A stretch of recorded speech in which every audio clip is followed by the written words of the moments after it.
La dernière génération d'un fer à repasser, le dernier modèle d'un aspirateur, un habillage de distributeur automatique, le flacon d'un parfum. Chaque objet de notre quotidien commence un jour par être un prototype, une pièce essentielle pour les bureaux d'études avant de lancer une commercialisation. C'est le créneau d'Axis en Haute-Vienne. Sa force, jouer la montre. Quelques heures vont suffire pour faire prendre forme à un modèle virtuel. Sans fichier 3D, moi je ne sais pas travailler. Patrick Christou s'est lancé dans les plus hautes technologies de l'impression 3D en 1997. C'est le genre de pièces qu'on va garder. Les supports vont être jetés à la poubelle. Ça va être poncé, maquetté. On va les peindre s'il y a besoin. Vous voyez, donc il y a des produits là, je sais, qui partent en Suisse, ce genre de choses. On travaille avec des compagnies suisses sur des machines à café et tout. Donc vous voyez, avec des petits logos, des petits détails, ça va très vite. Les données sont sécurisées. Axis intervient dans la phase la plus confidentielle de la conception. Le piratage industriel n'est jamais bien loin. Un parc de 14 machines, soit un investissement de 700 à 900 000 euros chaque année, ne s'arrête jamais. De quoi permettre la réactivité des services en recherche et développement de ses clients.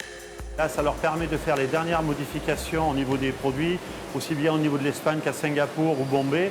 On peut envoyer ces produits directement le lundi. Souvent le lundi, on a beaucoup de départs le lundi, car les machines ont travaillé tous les week-ends.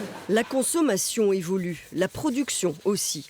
Aujourd'hui, dans le monde, se gagnent les parts de marché de la pièce détachée. Fini de jeter, demain, on réparera. Axis s'est d'ores et déjà positionné sur ces demandes. Aujourd'hui, tout le monde n'a pas envie de jeter ni son lave-vaisselle, ni son lave-linge uniquement pour une petite pièce qui vaut 80 €.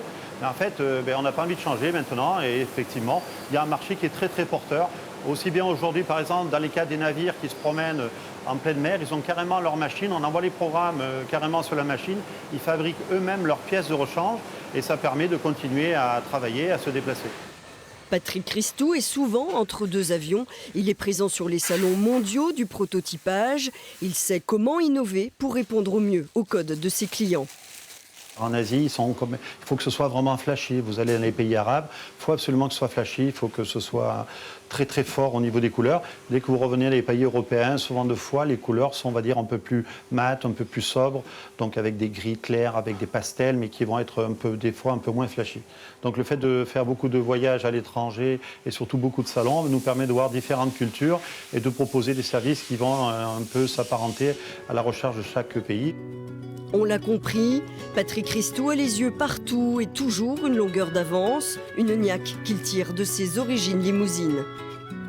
Ah oui, j'ai une sacrée fierté. J'ai tout appris chez Legrand et après j'essaie de le mettre en route dans notre beau Limousin. Avec 20% à l'export, des Allemands, des Suisses, des Singapouriens qui sont déjà venus. On attend des Chinois qui doivent passer nous voir. Il y a déjà des personnes de Shanghai qui sont venues aussi chez nous, qui ont pu trouver Limoges en plein centre de la France. On n'a pris que des jeunes de la région au départ. Et donc c'est le déclic, c'est de se faire connaître, avoir de la crédibilité et puis avoir un peu d'humilité. Et comme on le dit de plus en plus, savoir dire bonjour quand les gens arrivent le matin, c'est très important. Nos clients adorent que nos employés disent bonjour à tout le monde.